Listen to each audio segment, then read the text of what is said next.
Si on s'intéresse aux discriminations des femmes âgées, il y a un besoin de regarder l'ensemble du parcours de vie. Parce qu'il y a une accumulation de discriminations et d'inégalités qui vont exister et donc qui vont s'accumuler en arrivant à la retraite. La retraite, c'est un exemple, je dirais, le plus clair, c'est-à-dire que ça va être les inégalités ou les discriminations qu'il va y avoir lors de l'orientation professionnelle, mais aussi sur les premiers emplois, le niveau de salaire, le fait d'avoir été aidant, le fait d'avoir accompagné ses enfants, etc., d'avoir un temps partiel en fin de carrière, parce que les femmes sont plus souvent en temps partiel ou en CDD.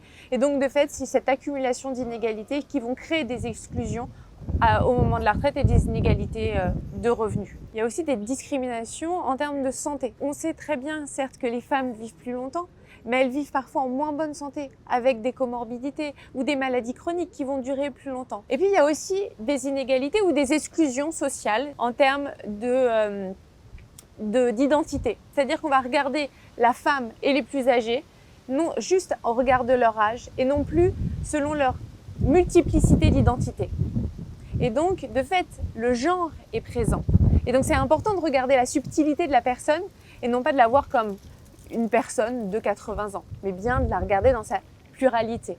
Les femmes âgées ne sont pas assez prises en compte dans les politiques publiques, alors que c'est un besoin et une nécessité parce qu'il y a des problématiques de santé, il y a des problématiques de niveau de vie, il y a aussi des problématiques de représentation sociale, de violence, de féminicide. Il ne faut pas oublier que 20% des féminicides, ce sont sur des femmes de plus de 70 ans. Si on veut vraiment réussir à corriger les inégalités, il y a un besoin de regarder le fait que les hommes et les femmes ne vivent pas de la même manière et ne vieillissent pas de la même manière. Donc, regardez leur mode de vie et leur comportement. Puis, intégrer le genre et donc, de fait, les femmes et les hommes dans les politiques publiques.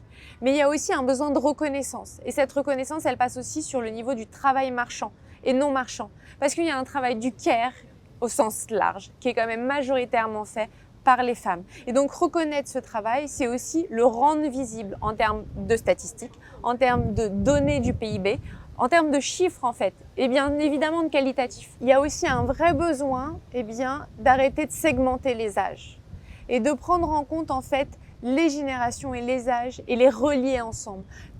Moi c'est ce que j'appelle les transmissions réciproques. C'est-à-dire que c'est pas les plus âgés qui donnent aux plus jeunes, mais c'est vraiment les plus âgés qui donnent aux plus jeunes qui donnent aux plus âgés. Et donc de fait, on va retrouver une autre forme de transmission qui va se créer par la suite. On peut se retrouver dans des activités, on peut se retrouver dans de l'habitat, on peut se retrouver sur des causes qui nous touchent. On peut ensemble agir sur des actions qui nous serviront à tous, mais aussi aux femmes et aux femmes âgées. Thank you.